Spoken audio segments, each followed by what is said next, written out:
Okay, before I get into the main bulk of this preview, I'm going to try something different. I'm going to try and do this from now on, if this goes down well.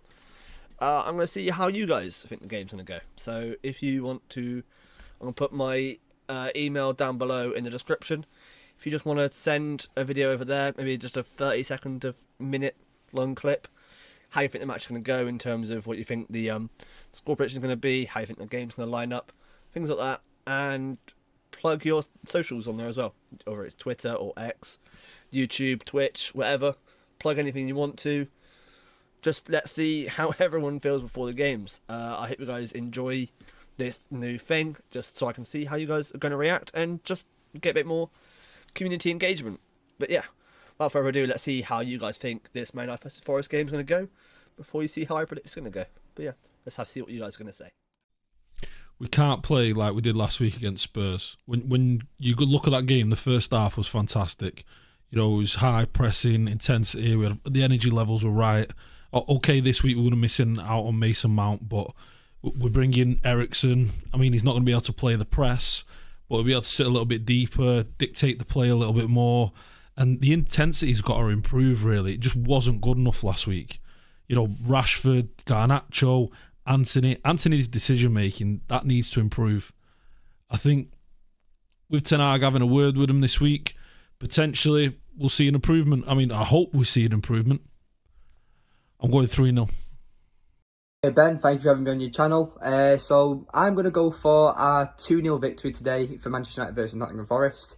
And I'm feeling quite optimistic because I feel like that, you know, this is kind of going to be the game that kickstarts our season, hopefully. I mean, you think back to last season, obviously we had 0 points this time last season, and then we went on to beat Liverpool 2-1, which was then what started our brilliant run in the Premier League at home at Old Trafford.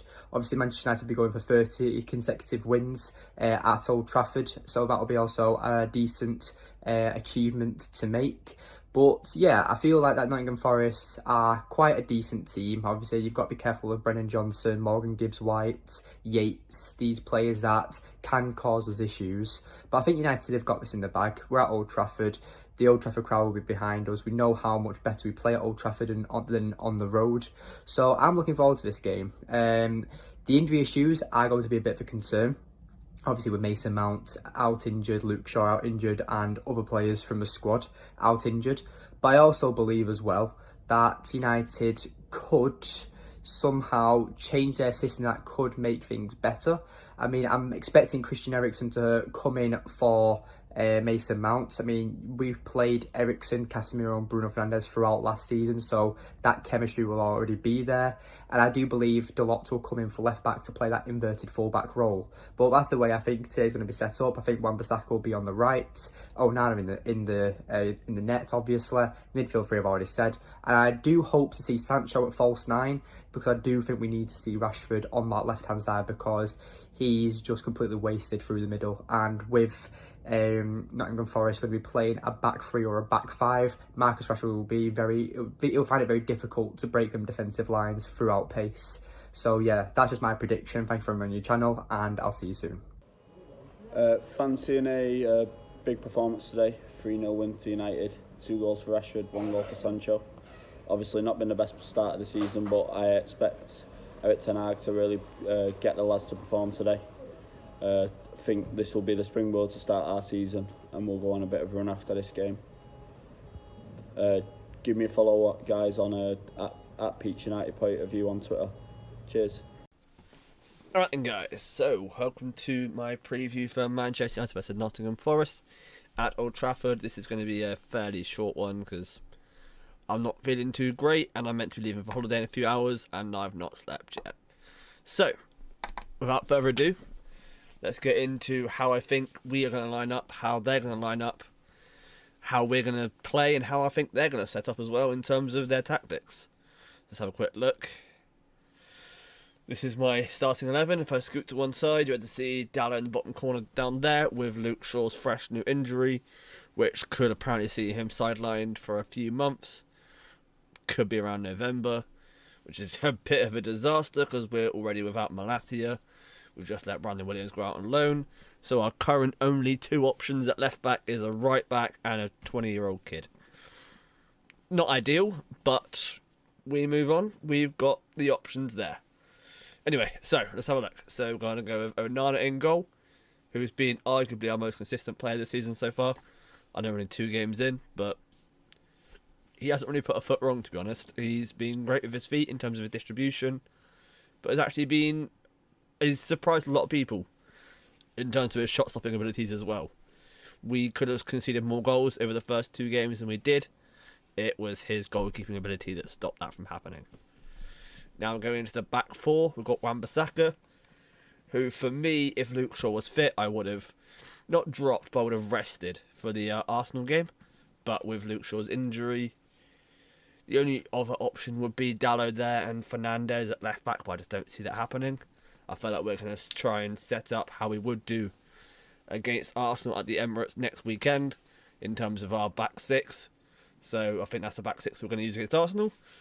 So it's the same one we're going to use against Forest, just in preparation and to try and get a bit more confidence and get a bit going, because, you know, it's not looking great at the moment at United. We're not scoring goals, we're conceding too many chances, we're struggling to convert chances, and it's just not great. I know we're only 2 games in, but it's not been the greatest first 2 games. Then again, neither was last season, and we all know how that went. It went pretty well, and we've started, in terms of points-wise anyway, we've started this season better than we did last time. So hopefully we can build upon that, and yeah, hopefully we can get a bit of momentum going now and getting 3 points at Old Trafford. We have had a lot of success at Old Trafford under, I almost said Sir Alex, under Ten Hag then. If we were to avoid defeat in this one, which I predict we should do, I'll go further into that later on, it would mean after this game, the Arsenal game is away from home, and we have the international break before we play Brighton at home. If we can avoid defeat today, we would go a whole calendar year, without losing a game at home, which is very, very impressive, with our last defeat coming to Real Sociedad in a game that we never should have lost. That was never a penalty, but we move on. And domestically, it's been over a year now. We only lost 1 game at home all of last season, and that was the league opener against Brighton, which we were awful in that game. And as I mentioned previously, it was one of the 2 games at the start of the season where we didn't look great. But anyway, let's move on. So we've got the midfield 3. Here is another question mark when it comes to who's going to play with the fresh new injury of Mason Mount. Whether we see Eriksen or we see McTominay. But those are really the only 2 options. We haven't really got anyone else, to be honest. It's a bit worrying, considering we're looking at Sofiane Amrabat still. We've got Mainu out for injury. We're trying to get rid of Donny van de Beek, whether that's on loan or whether to sell him for a permanent. We don't know, but as it stands, this is going to be the midfield 3, I feel. We're going to go for Eriksen, just so he can play those passes between the lines, just to keep the game flowing. And then Bruno Fernandes, the captain, is obviously going to play, and Casemiro, who has been in for a bit of stick recently, because our midfield has been that little bit exposed from the openness and the 2 advanced 8s. Hopefully what we're going to look to do is Eriksen will sit a little bit deeper, which is where he likes to function, just in those little spaces in between our back line and our midfield. Bruno can sit in that 10, just add that little bit more creativity that we're used to. And then a lot of people have been calling for Anthony to be dropped. I'm not there yet. I do see he does bring something to this side in terms of his off-the-ball capabilities, in terms of his movement, in terms of the fact that he's just always involved. When we don't have him, we haven't got a right-hand side.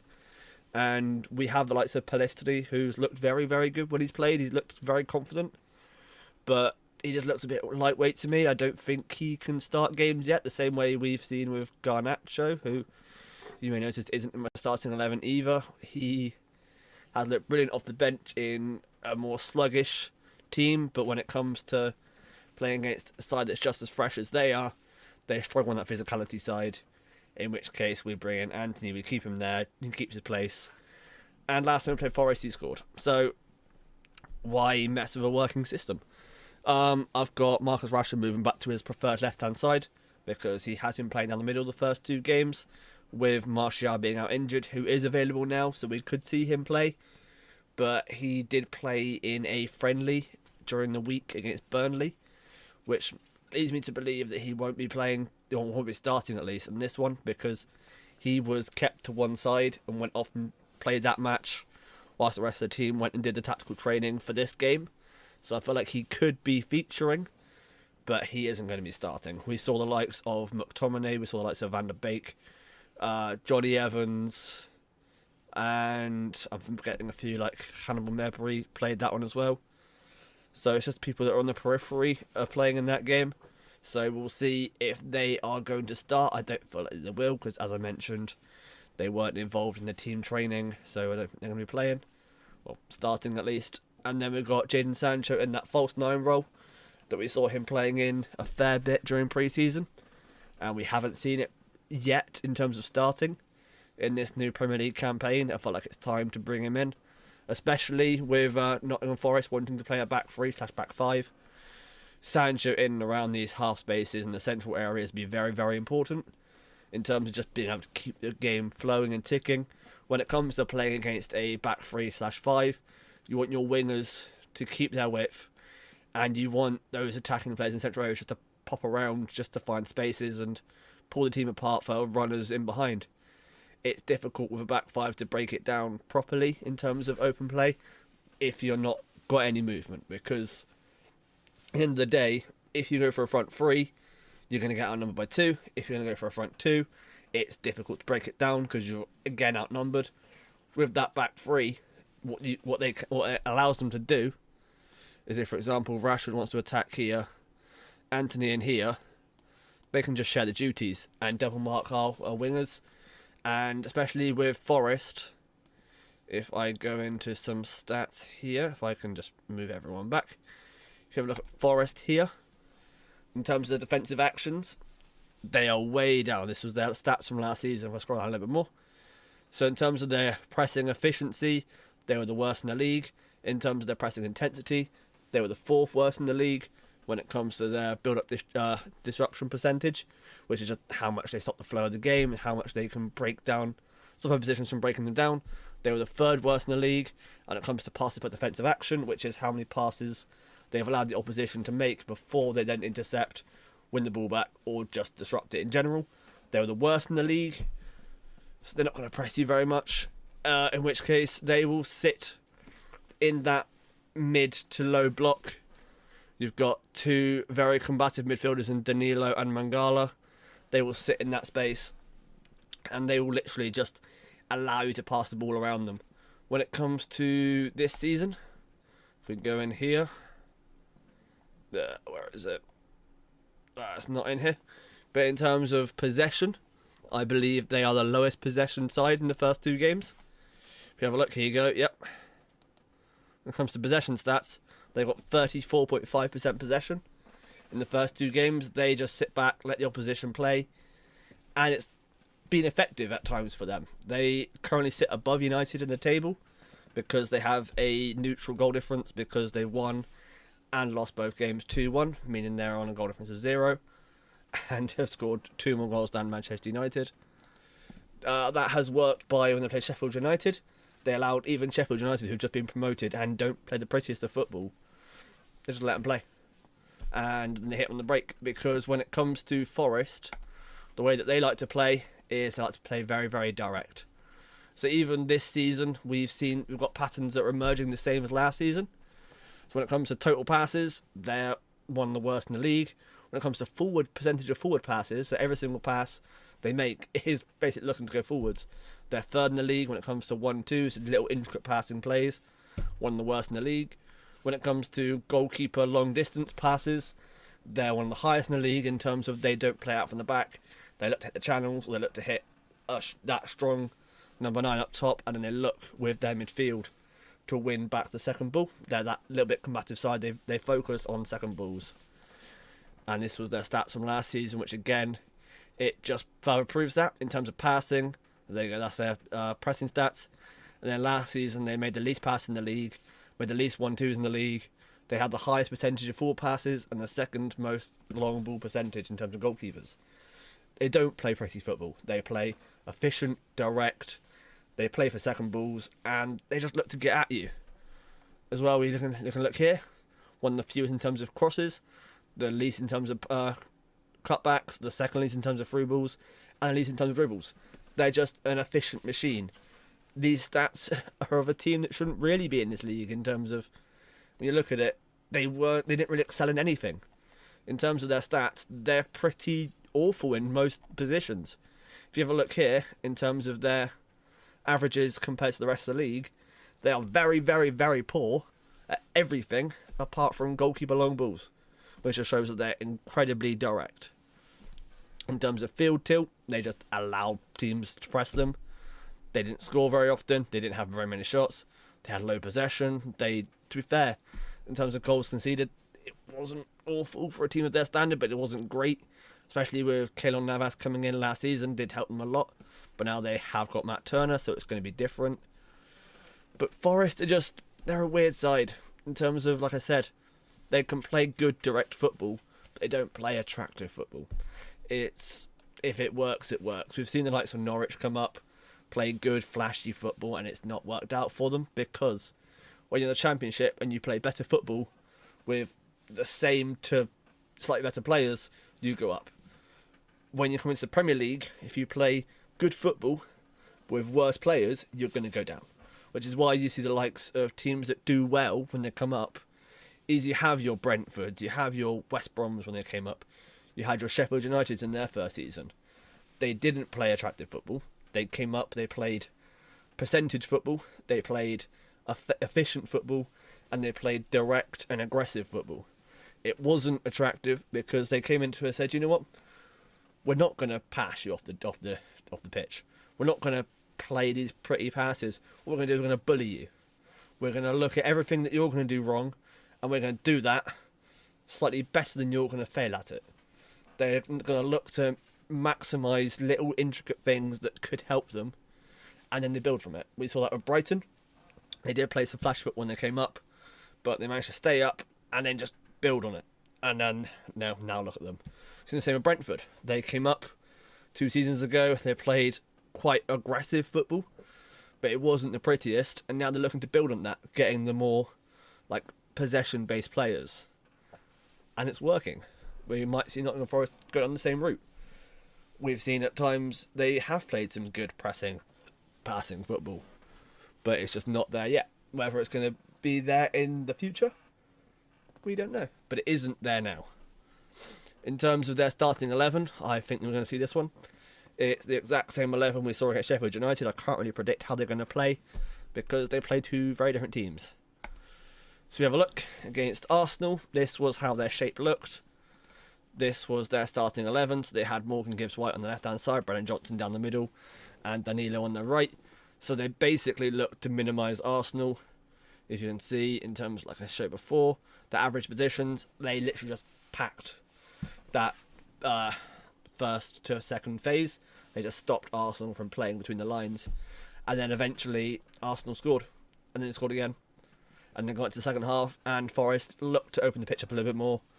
They brought on likes of Nico Williams on that left-hand side to run the channels. They brought on Taiwo Awoniyi as well to run those channels on the left-hand side just to open the pitch up a bit more. And then we saw Anthony Elanga come on as well, did the exact same thing just to stretch the pitch. Arsenal were getting comfortable. They thought that that Forest were going to sit off them, and then because of that, they just got a little bit comfortable. They got a little bit lethargic. Eventually, getting that red card. Forest bring in these pacey, aggressive, direct players, and they just look to hit them. That's what we need to be careful of when we play them. They're going to look to use the individual abilities of the likes of Brennan Johnson, Morgan Gibbs-White, Taiwo Awoniyi, and former Manchester United player Anthony Elanga, who we do know, although he isn't of our quality, is a very good, direct, fast, athletic player, and will cause problems, and we need to make sure we minimise that. If we look here as well, here you go. This is the 11 that I've gone for. This is the same team that played against Sheffield United. We can see from their system, they've gone for what is a 3-4-3 instead of the 5-2-3, with their wing backs using the width. That's their out ball. And then you have Taiwo Awoniyi. Although on paper it is in that 9, he looks to run that channel because he's that little bit quicker than Morgan Gibbs-White. And Gibbs-White likes to sit in those central positions, just allow the game to keep ticking. And he is their outball in terms of when they go long. They hope that he can win the second ball and look to open the play up and look to create those little chances. And we'll see if it's effective against United. In terms of how Forest play, they're just direct. And in terms of their shot creation, they look to get in really good areas before they shoot. If I have a look, see if I have any stats for it. If I just go into this one again. If I can see if I can find my stats I had up earlier. Where are you? Are you this one? Here we go. This is the different shot types of every different team. So when you have a look at Forest, they are top in terms of percentage of shots inside the 6-yard box. They look to create really good opportunities, and when they get in good areas, they look to slightly overplay it at times. But because of that, they create the best possible opportunities. They don't panic and hit it long, or they know they're not going to get chances very often. So when they do get in those areas, they like to maximise what they get out of it. Whereas you see, likes of United, we're struggling in that situation. We panic, we get frustrated, and we just hit it. And you may have seen in my previous video, I showed all the shots that Manchester United have taken so far this season. You see a lot of them have been blocked. They've been poor shots and eventually lead to them being blocked. If I can go here, if I can open up, where are you? Here we go. In terms of blocked shots, in terms of block shot percentages, let's see where they are. Nottingham Forest, around 27%. So that's not too bad. I think that's around average. Let's have a look. Nottingham Forest, yeah, about average. So in terms of their shot types, in terms of just their ability, in terms of their shots, and in terms of their efficiency, they look to create the best opportunities. That in the end, their shots, although they don't shoot very often, they're more likely to create a good chance. Whereas the United, we have one of the most shots in the league with 37. Let's have a look. Here we go. United is 5th in terms of the most shots. We get into situations, we panic, we rush things, and that has put us, unfortunately, at the top of the table in a league that don't want to put top of the table in. We had the highest shot blocked percentage and the most shots blocked in the league as well. Because we get into those situations, we panic, we don't look to overplay it, we just look to... We get in situations and we get giddy. We see it quite a lot of our wingers. They cut inside, they don't look to create something, because quite often or not, there isn't much running off of them, there isn't much movement in front of them, they just hit it. And quite often, when we played the likes of Wolves and Tottenham, Wolves did sit in that somewhat of a mid to low block, and Tottenham played with a back three, so they could screen us and they could be in a situation to block it. That's where Forest are going to be doing the same thing. They're going to have that back three with the two in front of them. We need to just, if anything, overplay it at times. We don't do that enough. We get in situations and we rush it, we panic because we want to play this quick, efficient, counter-attacking, quick transition football, that we get in the situations and we think, we panic, we're like, we've got to shoot within 5 seconds. That's the rule. A lot of rules in terms of teams wanting to quickly transition and counter-attack is the manager will say to you, you have 5 passes, or you have 10 seconds from winning the ball back, I want you to get a shot away. What they'll do is they'll look at that and they'll say, teams are most dangerous when they've lost the ball in good areas. It's a clear fact, because when you had the ball, you will then commit more players forwards, win it back in a good area. You've bypassed 4 or 5 of their opposition already, and you're in good areas, you're in good numbers, and your full team is facing their goal. Their team is facing your goal or their goal in terms of they're on the half turn. So you've already got the run on them. Teams will look at that and they'll go, as soon as you win the ball back, 5 seconds, get a shot away. Because we haven't quite got those passing intricacies yet in terms of creating chances, we panic, we get in areas, and we just want to shoot. Because we haven't quite got those little details down in terms of how we're going to work the ball into the box, how we're going to play it. And this season with a different system, we're just not quite there yet. We look to using our wingers a lot more in terms of build-up. If you have a look at how we play, last season we were either the lowest or the second lowest in terms of crosses per 90. We're probably about mid-table now. We cross a lot more this season than we did ever before. We've seen it. Our only goal this season has been from a cross from Wan-Bissaka into Rafael Varane. We've created a lot more chances from set pieces than we ever did before.